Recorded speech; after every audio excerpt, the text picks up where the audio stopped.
Is this working? Oh, yay! Finally, third time's a charm. Hi, guys. Welcome back to What Are You Doing, Dem, or WYD Dem, with me, your host, Demi. I have been trying to record this episode for like 2 hours. The first time I hit record, but it didn't work, so I didn't get any of the audio. The second time, I was like 15 minutes in, and then I got super nauseous for some reason, and I had to go lay down like an old lady. And this is the third time, so knock on wood, it goes well and it's not a snafu. Before I dive into today's episode, though, I do have to issue an apology to any of my listeners, mostly my friends who are listening, but any of my listeners. If you're not a friend and you're listening, bonus points to you. I adore you. But I am sorry for my gap. I have been incredibly burnt out. I can't even lie. I just haven't really been feeling it, and the idea of the podcast was stressing me out, and I just needed a little break. Because I also, this is my hobby or a passion project. I do have a job, and I've been spending time with my friends and just, living life. And beyond the cute, wholesome stuff, my life is chaotic, so I've had one day soon, I'm gonna, give you guys a TLDR on my old job. But, yeah, it's just been a lot, so I'm just now getting back into a good headspace where I want to podcast and I want to yap and I'm excited to plan the episodes out. So I am back now and I'm going to try and batch record going forward. So just kind of have some recordings down, get you some guest hosts in there. I have some exciting people I want to talk to and have join the podcast. So some exciting things to come. And hopefully with the batch recording, I can post consistently again and I don't have gaps unless it's like a season break or finale, whatever. So, going into today's episode, it is called Just Drop the Baggage, Babe. And I'm gonna put my NYU psych degree to use. And it's gonna be research-backed ideas. So I'm still yapping, but I have a little bit more structure behind the things I'm saying today. And I'm hoping it's part pep talk, a little bit of a confessional, because I'll always try and share my little anecdotes about my life. And hopefully it's helpful to someone, because I think holding on and lingering in the past just doesn't serve anyone. And it feels there's a bittersweetness to it that I understand is kind of addictive and why people stay in those places, but you have to separate yourself from the past at times, and it's to help your future and to help you grow. So just a quick rundown. I'm going to talk about emotional baggage and how it shows up, why holding on typically feels safe, but it kind of stunts your growth at the end, and then the psychology of detachment and nervous system regulation. And that one I'm still working on. That's been my biggest or the hardest one for me, so that's one I'm still working on. And then hopefully I can give some tips on kind of how to prioritize yourself even when it's uncomfortable. I've obviously done a past episode on boundaries and kind of saying no, but this is more about the detachment side of things. Okay, so I guess my main idea coming into this, or what made me think to create this episode, was lingering and the idea of lingering, limerence, all those things. So why lingering in the past ends up hurting you more than it helps. And I'll just gonna dive right into reality distortion and what the science says. And basically our brains literally reconstruct memories. So every time we recall them, they aren't exactly how they happen. They aren't exact replays. Especially the farther away you are from the memory, the more distorted it becomes. And so these stories are shaped by emotion and not by fact, and oh, this is how it made me feel. And your emotion, obviously, if you're recalling something and it's a little different than how it happened, those emotions are think of yourself as an unreliable narrator to your own life. So that's kind of what goes on with distortion. And nostalgia actually activates the reward center of your brain. I don't know if a lot of people know that. That's something that I learned in one of my psych courses, and I thought it really it stuck out to me because I'm such a nostalgic person. I remember almost all of my friends, all of my romantic partners, jobs I've worked, coworkers, general memories.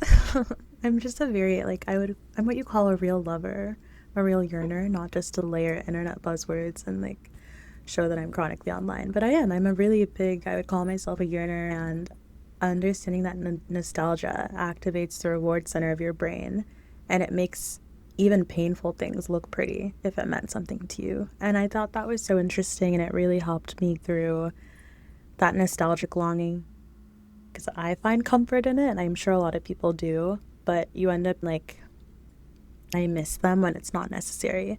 And really, it should be, I miss how they made me feel versus I miss them. Those are two very different truths. And I think it's okay to miss how they made you feel versus missing the person or the job or the place, like whatever it might be. And it's a hard thing to navigate, moving past the nostalgia, giving yourself clarity. One thing that I do is I create a truth playlist. And these can be like voice notes or journal entries of what actually happened when things were bad. And they help ground you when the memory gets cute and you want to move on. I've done this with romantic partners. I've done this with friends. I attract some of the most interesting people as friends, guys, and like the relationships that I then have to like let go of, and they'll kind of come back because, you know, everyone kind of comes back, and they'll kind of come back, and I just have to ground myself and remind myself why those relationships don't serve me. And so I think creating some sort of truth playlist, again, it can be a quick notes app entry, an actual journal entry, a voice note, but just creating that thing, that anchor that's going to help you not get lost in your memories of this person and the good times, or of, again, of a job, of a place you were living, whatever it might be. Lingering, I think, keeps you in limbo. It activates the, like, trying to think about how to explain this well. So it activates this thing in your brain. It's called the default mode network. And it's the part of your brain that's responsible for self-referential thinking and rumination. So literally what you would call or think of it as the daydream or overthinking zone. If you maladaptive daydream, I think it falls under here too. And daydreaming is great. It's a form of escapism. Overthinking is not so great because you're just kind of like playing the bad thing that happened over and over again. And the more that you rehearse your pain, the deeper the hook or the root takes in your neural wiring, and your trauma becomes a habit. And I can say from personal experience, I'm sure a lot of people, if not everyone, has some sort of trauma that they've overthought into a habit. But once that happens, it's so hard to undo, and it's so painful, and it becomes like a defining part of you. So I'm highlighting this just because if you do have things like that, like pain that you're rehearsing and you're overthinking and just ruminating over, you should really work to move past that. Again, from a psychological, like scientific backed place. I'm trying to think of like a story, an example I can give. I guess I can think about the time, like there's a time that maybe like 3 years ago, maybe 4, I don't really know. But there was a time I couldn't stop rereading text messages or checking certain people's like Instagram stories or scripting, like I should have said this, like I should have done that. And it wasn't just in my interpersonal relationships, even at work. Like I worked at a super toxic company when I was in New York, and it was going to be a damned if I do, damned if I don't situation anyways. I'll get into that a different day, but they're just very problematic. And even though I knew that I couldn't change any outcome and I did everything as correctly as I could have at the time, I kept, like scripting what I could have said, what I could have done, like things I could have changed. And it left me so anchored in the moment, and I started kind of spiraling and like wondering, was it really me? And just all this stuff that wasn't helping me in any way. So now if I catch myself doing that, I again try and think, am I missing the way I felt in this situation, or am I missing like the situation itself? And it's usually I missed how I felt, and that's something I can process. I also ask myself, am I revisiting this to heal or to refeel? And while it's okay to be like, yeah, I missed the feeling, but you don't want to like redo the whole thing. Don't look at it with rose-colored glasses. Everything ends for a reason, usually a good one, and the endings aren't always nice. So I think it's important to understand if you're trying to heal and process, or if you're just you want the comfort of that emotion, whether it's good or bad, or whether or not it helps you, because it will kind of send you into this this victim mindset loop, I would call it. And it's just replaying what went wrong over and over and over again, and that equates to emotional inertia. It keeps you in the story instead of you kind of writing a new one. So you're like stuck in, I don't know if you guys have ever seen that episode of American Horror Story, Coven. I don't want to spoil it, but I kind of have to for my thing. But everybody gets like their personal hell in Coven, and it's just the same day that repeats over and over for people. And I always think of it as that when you're in your victim mindset loop, you're literally keeping yourself in a state of misery, which is absurd and insane, and you shouldn't do that. Psychology actually calls this learned helplessness. Again, another thing I learned in psych class. I loved it. It was such a big game changer for me. And essentially, learned helplessness is just when you stop trying because you believe the outcome won't change. So you let yourself kind of remain in whatever tragic scenario is going on in your head. One of the ways, I guess, that you can flip it is, I don't know, you just have to reframe it. You're not a main character in a tragedy. Like, you write your own book, not to be cheesy, but you run your life. Nobody else is going to live your life for you. So, removing yourself, and if you're going to think of it as rewriting a story, or you're writing the story for your future self. So what did that past version, like whatever occurred, whatever relationship you're in, whatever, again, work, I don't know, whatever it could be that you're replaying in your head, what did your past self learn, and what can you use to kind of like teach your future self? You survived something, obviously, you're no longer in the situation, so spin it in a way that actually benefits you versus just replaying it in your head and like wishing you could have changed things, because you can, and that's not a good place to be. Learned helplessness is not a thing. If you have time and you're interested, I would really suggest looking up learned helplessness and understanding like how that is not a great place to be at. But beyond all the learned helplessness and blah blah blah, it's also just draining. I think that was part of why I also wanted to speak on this and create this episode. It literally is draining, and it affects you. You get burnt out faster. If you think about it, like in terms of carrying a brick, every month you like pick up a brick and you have to carry it around with you all the time. This is, again, just like a hypothetical scenario to kind of reframe it. It's exhausting. And imagine you never drop any bricks. So you're just picking up brick after brick each year, and you're just carrying all that stuff with you. It's literally exhausting, and you're doing that instead of physically, but to your brain. You're giving yourself cognitive overload, and your brain has limited capacity. Your brain only has so much space for decisions and emotions and processing, and focusing on the past, it's like hoarding up space. And I think if a lot of people let go of things, like whatever pain, insecurities, relationships, trauma you're carrying, and you kind of let it float away, you would find that you have so much more space for things that matter and self-improvement, if that's something you want to do, which is something I think everyone should want to do. You just have more time to think and like think about yourself and do things that benefit you long-term and overall. Beyond the energy drain stuff, you're creating decision fatigue for yourself. So you're making it harder to work towards your current goals or take any action or really do anything. Again, learned helplessness. You just think you're stuck.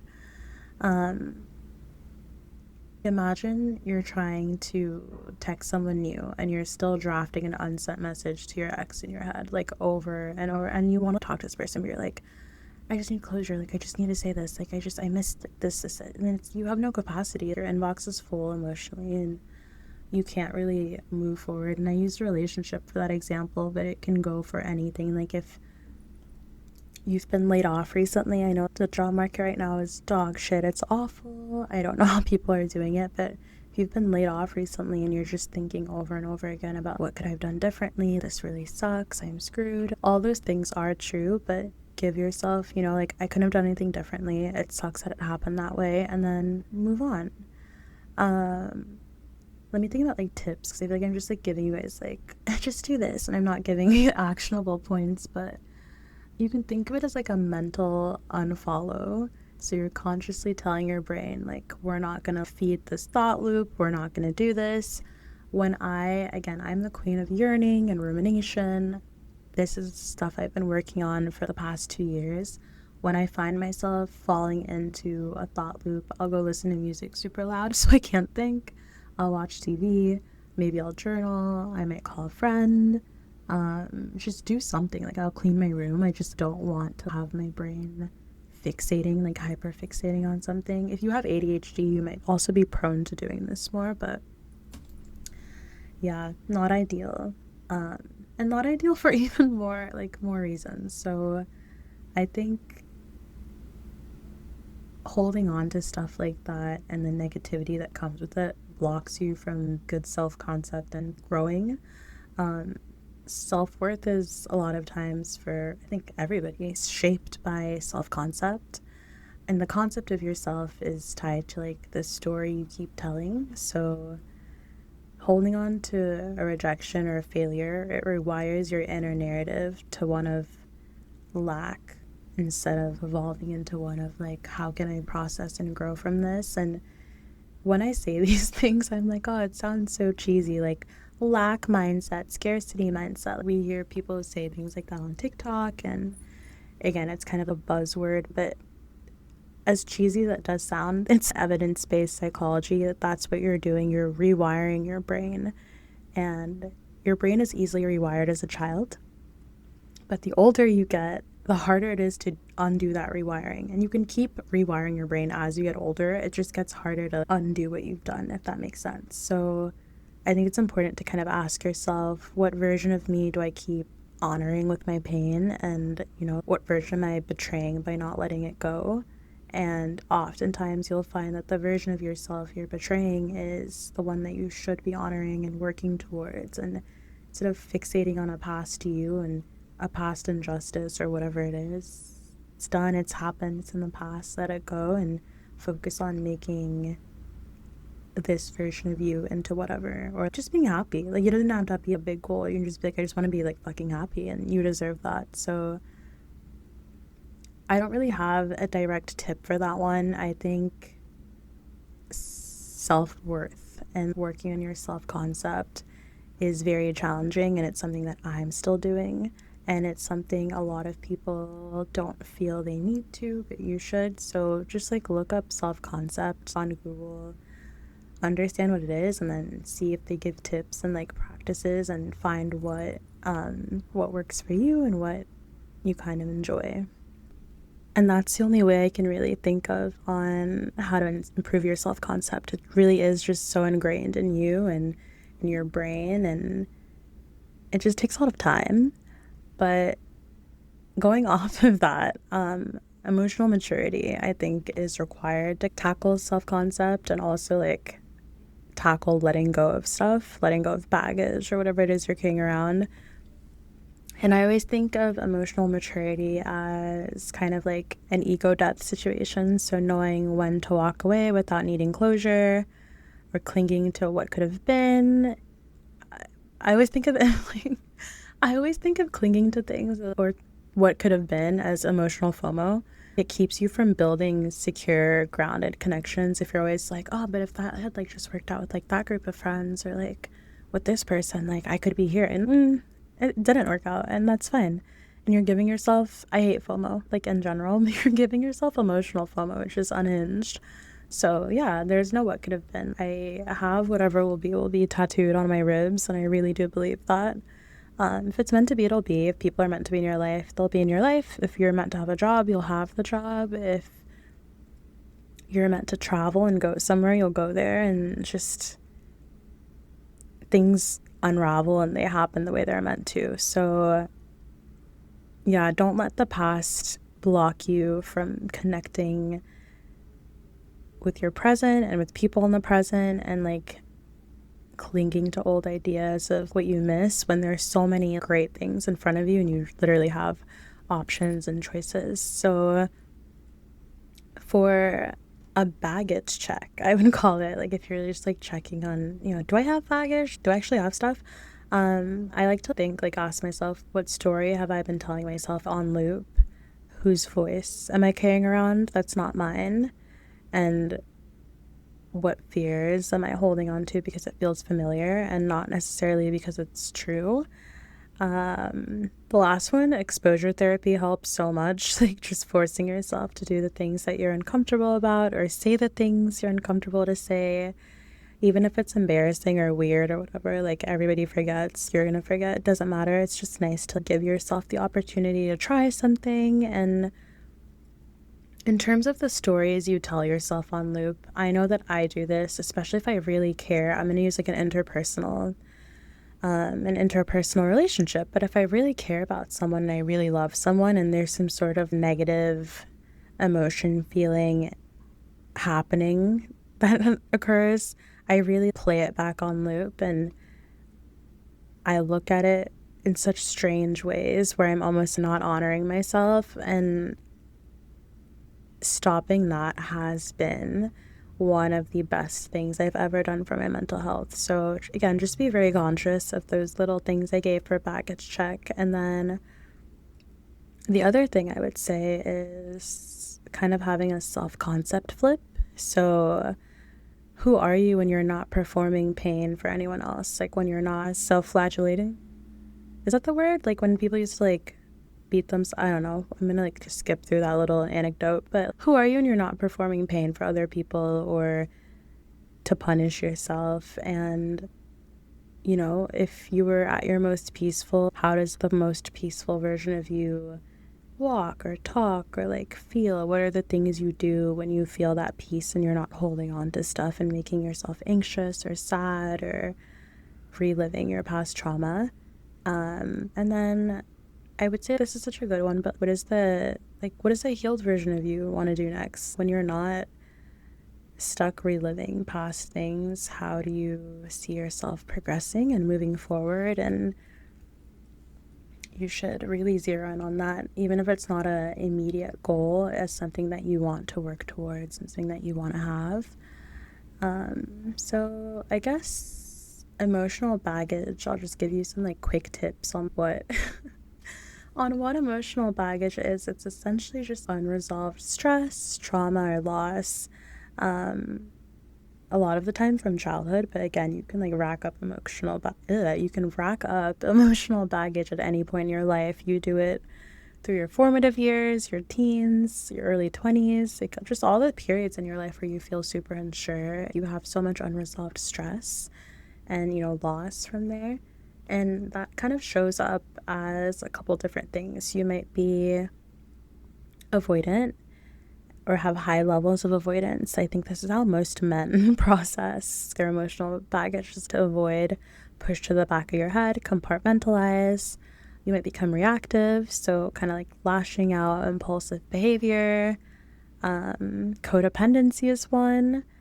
And then burnout is the last. And they're all awful. They all sound awful. So I think emotional baggage is something people need to be super aware of and work to drop some of it. Even if you can't drop all of it, like work on dropping a good amount of it.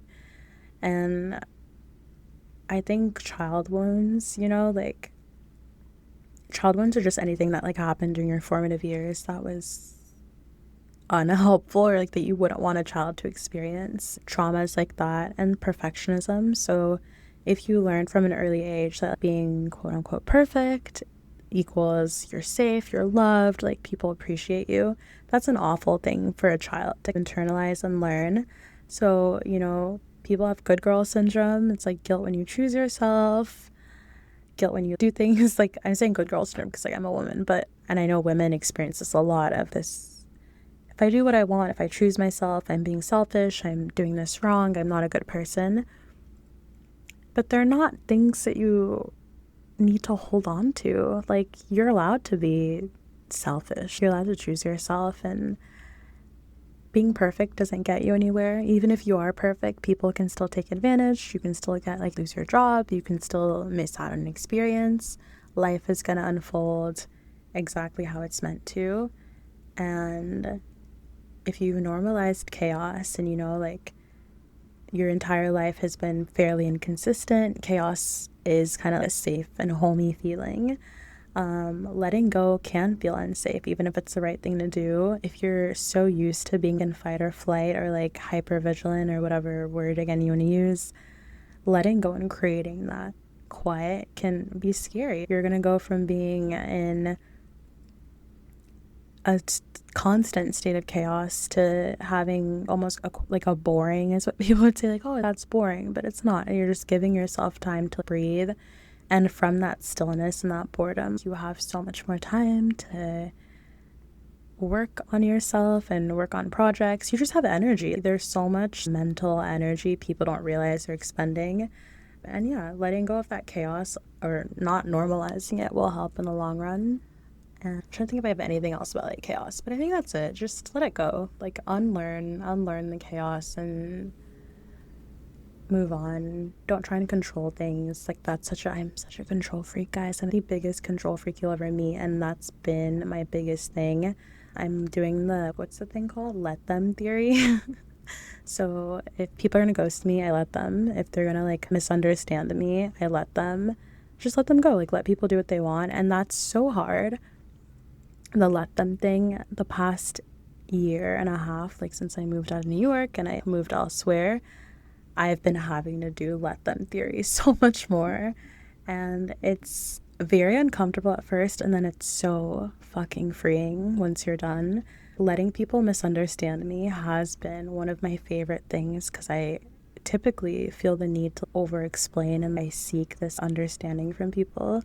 And first of all, not everybody should understand you or deserves to understand you, but also like if you want to like mislabel me or create a narrative of me in your head, like by all means go with it, go create it, write your script and write how you think I behave. And I let people misunderstand me now, and it's so freeing.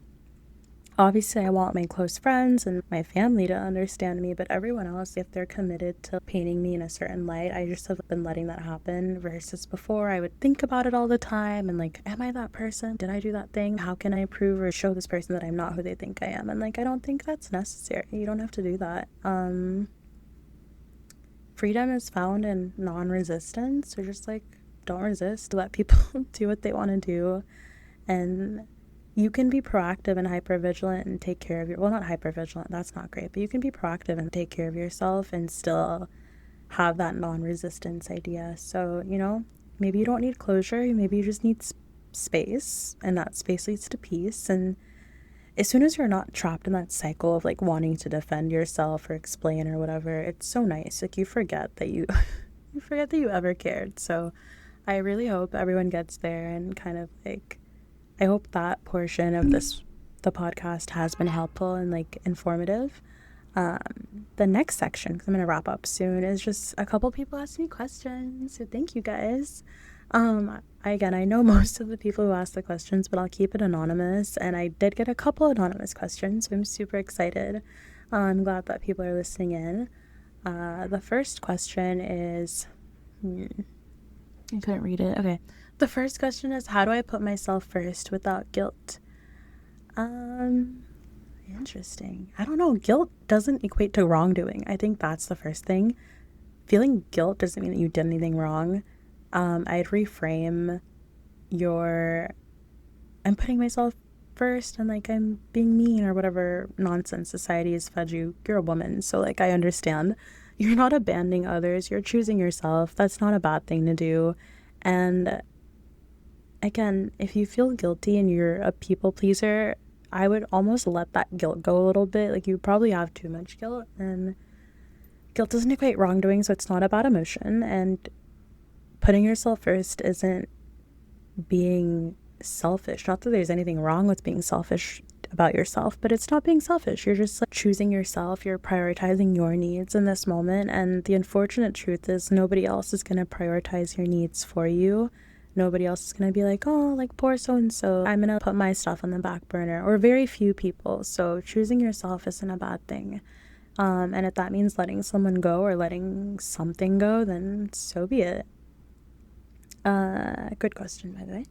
My next question is, how do I let go of someone I still care about?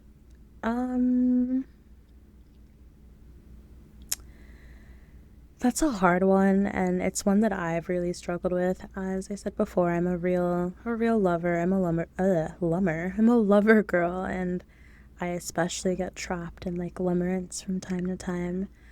I have swung from that aspect of the spectrum to kind of like the more avoidant part. So it's been easier of late. If somebody does one or two things that I find off putting, I'll usually like just nip it in the bud, even if I don't tell them. Like I just will write them off as not a real contender for anything.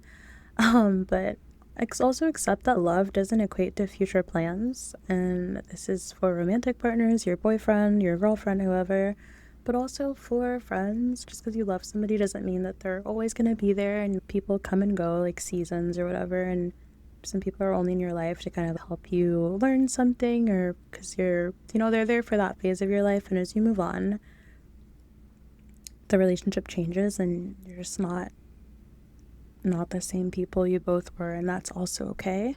If you're looking for more concrete, less whimsical advice, I would say blocking really helps. Like, what is it? What's that thing on TikTok everyone's doing? Like, 6 weeks no contact. I can't speak English. 6 weeks no contact. It's kind of like a tongue twister. But yeah, block them, go no contact. It's hard, but have your friends entertain you. Pick up a hobby, fencing, flower arranging, football. I don't fucking know. Come up with something to do, but go no contact. The longer no contact you go, the easier it gets. Hopefully you're not obsessive and you're not like checking their social media while you're no contact. Like block them everywhere, out of sight, out of mind is how I would kind of expect that blocking to be. And I've done that before and it was quite helpful. And then later when I did eventually came and want to like check their social media, I was like, oh well, like I really don't care. Like I don't give a fuck. Cool. And that was and that was that. And then what else? What else has worked for me? This I've done, I'm gonna sound like a little loser, but it's really helped, so I'm gonna share. Creating a thank you for the lessons list. You don't have to like call it that, it's just like what came in my head, but like I've written down, again, I love my notes app. I use it to think and organize my thoughts. And so just thinking of all the ways you benefited from a relationship with the person and how that's shaped and changed you, even if it's been bad stuff, like you probably will realize you've overcome something from that bad stuff. And I think that's really great, and it's a nice way to feel closure without receiving it from the individual or, again, the institution, whatever it might be. Okay, our third question is, why do I keep going back to people who hurt me? No. This answer is going to be short and sweet just because I think there's not a lot to say. The reason people go back is because of the familiarity of the situation. So your body craves the familiar and not the good. You are used to that person's presence. You're like bordering on being codependent. And the only way to kind of battle that or tackle that is to replace chaos with consistency. So in your habits as well as your people, if someone keeps hurting you over and over again, and if you shouldn't have to tell somebody, hey, you're doing this thing that hurts me, but sometimes you do. But if you have expressed that to that person and they keep doing it, more likely than not, they don't actually care about you. And that's really sad, and it's hard to like grapple with that truth and wrap your head around it. But that's why I said earlier, ego has to go if you're trying to drop baggage and like leave things in the past. It's okay. Like some people don't really like you, and to them like you're their hobby, you're something to do so they don't feel crappy about themselves or whatever else. I would definitely say, replace that chaos with consistency. And then our last question, I think, so our last question, cool. I don't know who I am without my struggle. It's not a question, but it was a statement. And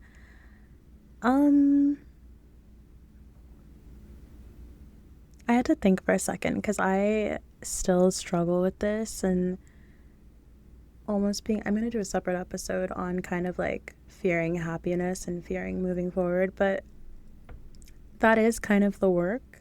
You're building a new identity that's rooted in ease and not endurance and not in fight or flight or being hyper vigilant. You're literally creating a version of yourself that a little you would have wanted and that you do deserve. So when you're feeling uncomfortable or out of place, I would just ask myself, like, what does peace look like for me? Like, what do I want? What does that look like for me in the present? What does that look like for me in the future? What does that do for me and for my brain? And I think that should help you be rooted. But I will probably do a more in-depth episode on not knowing who you are when you're not happy, and that is an actual fear and like phobia. So again, I'll go into that later. But for now, you don't owe yourself a permanent residency in your past. You're in your present, live your life. You don't want to be 80 years old and be like, oh, I have all these regrets and stuff. And I read this thing, I don't remember where it was, probably Tumblr. I'm on Tumblr still. And it was like someone asking for advice, and they're like, oh, I wake up or I give myself a minute every day where I pretend that I'm 80 and I'm waking up in the body you're in now, and like whatever in your 20s and you're 17, and you just get to appreciate all of that. And I think, yeah, you don't want to get stuck in your past and forget to live your actual life. Enjoy it while you're young and you're healthy and, you know, the going's good. And also, just because you're used to carrying something with you, it doesn't mean it belongs to you. Your pain doesn't belong to, like, it belongs to you, but like, it's not on you to burden it and shoulder it for the rest of your life. You're allowed to let it go, and you're allowed to let yourself heal and feel peace. So let go loudly, leave, I guess, kindly. If they're kind, leave kindly. If they're not that nice, like, I'm not so, be so, like, kind. If people are awful to you, leave in a mean way if you want to, but leave.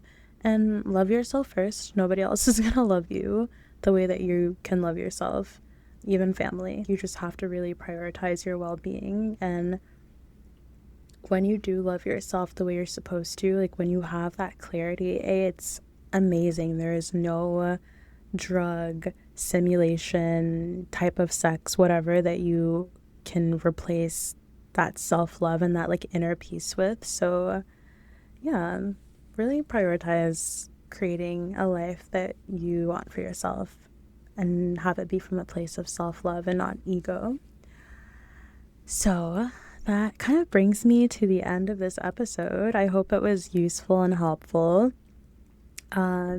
Before I wrap up, don't forget to like the podcast, rate it, comment on it, follow us on Instagram. I have a Substack as well where I write little essays on the things I've discussed. So yeah, follow us. I'll be back again next week. If there's something you want to like share, if you want more advice, like a voice note, a message, whatever. And also for you, think about what's one thing you're choosing to let go of this month, and really try to process and work through that thing. And thank you guys so much for listening to me again and listening to me yap. I will be back more consistently, knock on wood again. But I'm super happy I did this episode, and I will see you next week. Bye, guys. Mwah.